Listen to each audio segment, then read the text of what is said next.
Good morning, Milwaukee. Bobby Tanzillo from OnMilwaukee.com here. I am back at the Milwaukee Public Museum with my friend, educator, Jackie Kelly. We are going to walk through the Rainforest exhibit and hear all about how the exhibit was put together and some of the exciting things to see. And then we're also going to talk about Kohl's Thank You Thursday, right? Exactly. All right, take it away. All right. Well, here we are in the entrance of our Rainforest Gallery, which sort of doubles as the biology hall for the Milwaukee Public Museum. Believe it or not, way back when, you know, in the 80s, this actually was before we were even born. Yeah, when Hector was a pup. This was actually the museum's Hall of Civilizations, way back in the day. And what did that look like? Do you remember? Do you know? Have you seen photos of it? Well, I don't remember because I wasn't born yet. Right. But no, actually, I don't think I've ever seen a photograph of it. Although, fun aside, there is one mid-sized diorama that was actually from the Hall of Civilizations that is currently on display in Crossroads. Oh, okay. Although So people Crossroads can see. is not open to the public right now. Is not, okay. Correct. Any sense of when that happens? Do we know? Is it just because it's such a small gallery? Correct. Just Yeah. to keep people safe. Yeah. So All right. Anywho, the Rainforest Gallery here. So this was the result of 5 full years of research, design, and construction. So in March of 1986, a big expedition of 15 MPM scientists and artists actually went to Costa Rica. You know, they actually went there for 2 weeks of collection and research. And something that was very cool about that trip is that they worked closely with scientists from Costa Rica as well. So there was a little bit of like relationship building there too, which was very cool. They gathered all the materials they needed to create this exhibit. They made more than 400 impressions of molt, of leaves, flowers, fruits, tree bark, collected several thousand insects, several thousand birds and mammals. So when people from Milwaukee, you know, come here to view this exhibit, you're getting a really authentic representation of a rainforest that's thousands and thousands of miles away. And it's interesting because there are these labs too, right? I'm showing the research lab over there and the biotech lab. It's a wonderful piece of this exhibit is that people who visit get to see a little bit about collecting sort of the information from the natural world. And then also how when people come back to the museum, that, you know, in addition to being a place that creates exhibits and shows them to the public, we also do tons of original research here. This is also a research facility. So folks get a little bit of a look at how scientists do that work in the lab. So this exhibit really is sort of, I mean, I wouldn't say living because it's not changing that much, but like a sort of a permanent record publicly of that trip, right? And the research that was undertaken there. I mean, the trip didn't exist strictly to do this, right? I mean, it was also to do research. Yeah, I believe so. I mean, certainly the specimens that they collected now were part of the research that they were doing here at the museum. Yeah. Great. Yeah, so That's awesome. That trip lives on in a couple different ways. Yeah. All right, so we're going to go this way? Over here, you can take a look at the strangler fig. It sounds sort of violent, but it is very cool. And kids love this because they're small enough to fit in, although they're probably not supposed to. They're not supposed to. But they do. You see it, right? Yeah, stuff happens occasionally. So there you go. Parents, do not let your children get strangled by the fig. They creatively put some vines here to Yes. prevent small humans from climbing in there. So the strangler fig starts as a seed that's dropped by like a bird or a bat, and then it grows downward along the surface of the tree. So it deprives the host tree of like light and nutrients, the things that it needs, you know, to stay alive. And so eventually the tree can no longer sustain itself. The tree dies and just rots away. So that's why it's hollow on the inside. Exactly. And the strangler is these sort of vines growing on the outside. Correct. But, you know, this is sort of the cycle of life in the rainforest. So even though this host tree has sort of withered and passed away, the hollowed out insides become a home for some other critters. So you can see further up there, there's some bats living down there. And then down on the floor, there's a big fat frog who's made his home in this tree. Yeah. So That's awesome. Yeah.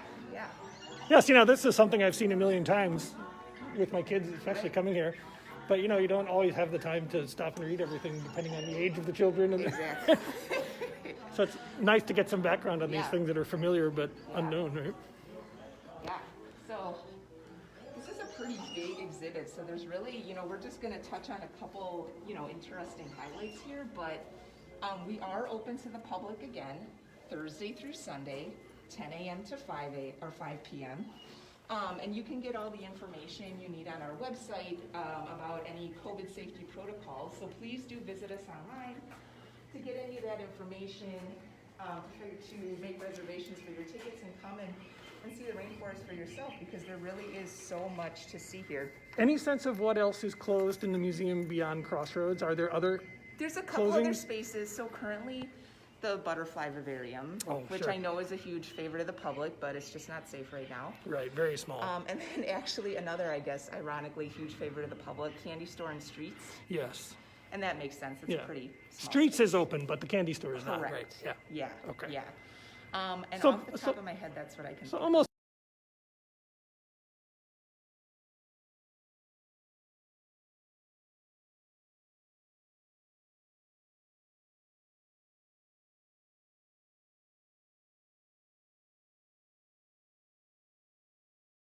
kind of start on either end, right? It has to make sense regardless of where you're entering the Right. exhibit, exactly.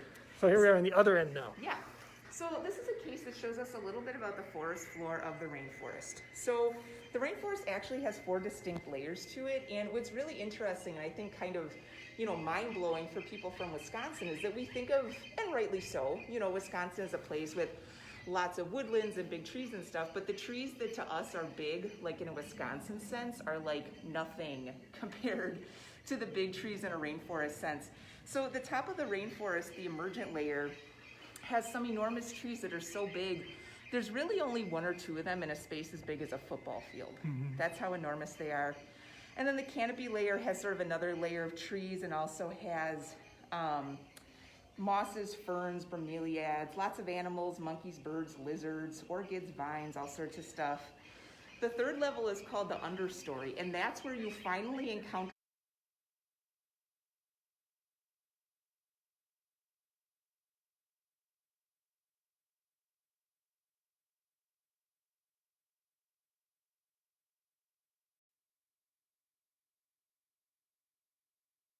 some trees that are akin size-wise to the trees here in Wisconsin. Okay. Understory because they're below the Yeah, canopy. So you have to get Sure. to the 3rd layer of the rainforest to find something that approaches Wisconsin. Yeah. And then finally the forest floor, which we see depicted in this case right here. So if you think about it, if there's 3 layers of trees with their big flat leaves catching all the sun and rain, not a lot makes its way to the forest floor. So you can see there's like no grass growing here because there just No isn't sunlight, much in the right? way of sunlight. So it's pretty hot, humid, still, not a lot of wind making its way down there. And lots of critters like turtles, snakes, fish, frogs, lizards. And you can see They're all there.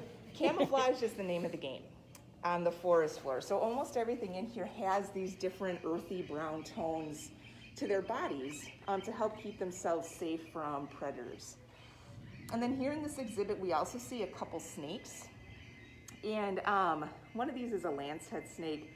And that actually has a venom that has contributed to a couple different really important medicines. Yeah, and so that's something important about the rainforest, is that nature is certainly worthy of understanding on its own terms and respecting it on its own terms, but at the same time, there are benefits to humans. We're not disconnected from these larger ecosystems, and if we don't protect these ecosystems, we will feel it. Yeah, so it's not just climate. I mean, people think just the only effect is the climate. Although but there's, climate is pretty serious. oh as yeah, well. of course. Well, and they're all intertwined, right? They Yeah. all Absolutely. intersect, right? Yeah, for sure. And the rainforest has, just an incredible amount of biodiversity, an incredible amount of products that are important to people. So the rainforest, and really all of nature, is certainly worthy of our time and attention in keeping it safe. Yeah. Great. All right, if we step around through here, we're going to take a look at some of the smaller critters in the rainforest. He's not one of them. No, he is not one of them. He is not one of them, but these are. So these are different arthropods. So these are critters with an exoskeleton. And you can see this particularly large one right here with 8 legs is a type of tarantula from the rainforest. So most tarantulas from the New World, by which I mean in the Western Hemisphere, have nettle-like hairs, and the science word for that is urticating. That's a new word I learned when I was learning about this, urticating. Urticating. So that means that they can flick their hairs off as a way to like distract predators. So sort of like a deterrent, you know, just sort of an irritating cloud to the would-be predator. Yeah, so not deadly, but like Correct. definitely a distraction. And Yeah, enough and to- what's sort of humorous, I guess, is that sometimes they flick off so many of these hairs, they actually get almost like a little spider bald spot on their body, which is sort of adorable. Yeah, they get almost like a little bald spot on their body. This is the first time anybody has ever said to me that a tarantula was adorable in any way. Well, you know, when you work at a museum. I live with a spider hater, so. Oh, yeah, well, Yeah. and you know, again, a lot of things in the rainforest, like they're just bigger than they are here in Wisconsin. And then that like really hot, wet environment, they just have the resources they need to just be enormous. So even things, another good example, one insect we have here in Wisconsin is like a walking stick. Sure. And in other tropical environments, I'm actually not sure if there's walking sticks in the equatorial rainforest, but walking sticks from like rainforests in Asia, they are like enormous compared to the Like ones cat-sized? here in Wisconsin. Yeah, well, not quite that big, but certainly significantly bigger than the ones we have here in Wisconsin. Yeah. Yeah, so you know the tarantula there is certainly many times bigger than anything we'd experience here in Wisconsin. Yeah, thankfully. Yeah, quite a bit. All right, so if you come around through here. As we go up the ramp here to go upstairs, tell us a little bit about Kohl's Thank You Thursdays. Sure. So MPM has a wonderful program supported by Kohl's called Kohl's Thank You Thursday. And folks from the community can come to MPM on the first Thursday of the month. So the upcoming one is Thursday, May 6th, and receive free admission to the Milwaukee Public Museum. But you do have to reserve, right? You do have to reserve for COVID safety. Yeah, we only sell a certain number of tickets per time slot just to prevent the crowd from getting too dense. But it's free, and you can get all the information you need to make a reservation right on our website. And are reservations open yet for Yes, there? reservations for the upcoming Kohl's Thank You Thursday are available. Excellent. So go there now. Yes, And there is a link in the description of this video with yes. to the reservations. All right, the sloth. There he is. So, such an interesting creature, lives a life that most of us can only aspire to. So you can see him hanging upside down in his tree here. This is one of the slowest mammals alive. And you can see that they actually have like a blue-green algae growing in their fur. So that's not like a natural, or it's not a coloration that comes from the sloth's body. It comes from this parasitic sort of. Yeah, well, it's like the pond scum. Right. Pond scum of sloths. Yeah, if you can imagine that. They also have tons of like ticks, mites, beetles, moths living in the sloth's fur, sometimes hundreds. Is that because they're not quick enough to knock them off? You know, I'm actually not sure why they've developed this relationship with those critters, but if you can imagine spending your life covered in algae and covered in critters crawling in and out of your fur. I hope they enjoy it for their sakes. It's quite a life. In addition to their fur to keep them warm, they also seek out sunlight to help raise their body temperature. They just munch on plants, and they have a multi-chambered stomach, so it's kind of sort of like a cow, which helps them digest their plant material.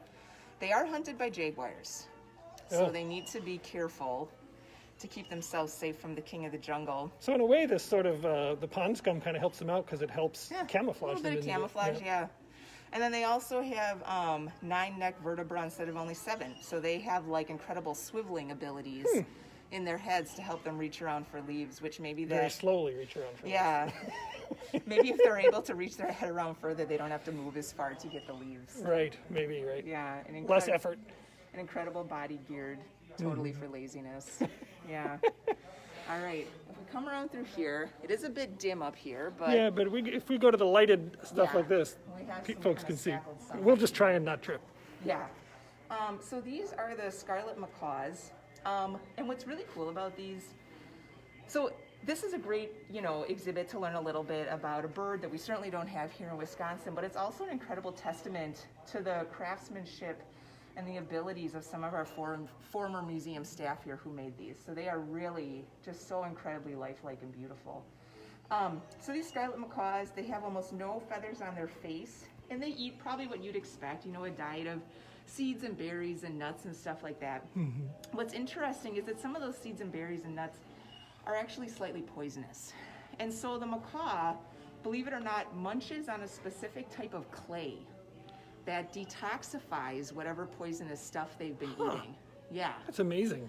Yeah, the clay has some salt and other minerals in it, and it sort of neutralizes whatever poisons they inadvertently digest from other parts of their diet. This goes back to what we just said about how everything intersects, right? Yeah, I mean, this absolutely. is here where like the soil intersects with the birds who are eating the berry. You know, it's just all this. It's Yeah, one huge it's incredible, you know. system, right? When we talk about like web of life and ecosystems, these things somehow manage to be incredibly complicated, but also somehow simple, Yeah. you know, in their way. But it's a reminder, though, how when you sort of mess with one, you're messing with everything. Yeah, right? yeah. There's a often misquoted or misattributed quote from John Muir that says, you know, when you tug on a thread, you're pulling on a whole web. You know, you think you're pulling on one little thing, but you're actually connected to a lot more than you realize. Right. Yeah. Right. All right. If we come around the way here, the final thing we'll take a look at today.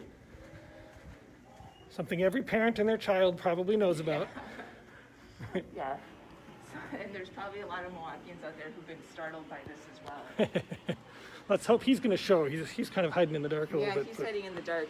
So this is MPM's famous Howler Monkey. Can you see him there, folks? That's his mouth staring Yeah, at us. so normally we have a button where the Howler Monkey can make his like ferocious roar and a light shines on him, but for COVID safety to eliminate touch spots, that's not functional right now. Okay. But the Howler Monkey is a pretty fierce animal. He calls loudly at daybreak and in the evenings to mark his territory. He just eats plants, but he is hunted by the jaguar. And with where we're standing right now, you know, in the real world, if we were to be this close, we would be very much like invading his territory. Yeah. Yeah, so that would be no bueno. No, right. Yeah. So hopefully we'll be able to re-enable that button shortly so Milwaukeeans can get back to frightening each other by, you know, stomping on that button. Sure. I should ask, too, in due diligence, are the two snake buttons active or are they also disabled? You know, I Right. actually don't know. They must be I don't disabled. If this know. one is, you'd think that. You would probably think. but I can't confirm or deny that. For Well, sure. maybe when we're done here, I'll run upstairs and just check, and I'll post it as a comment. Sure, we can do that. All right. Excellent.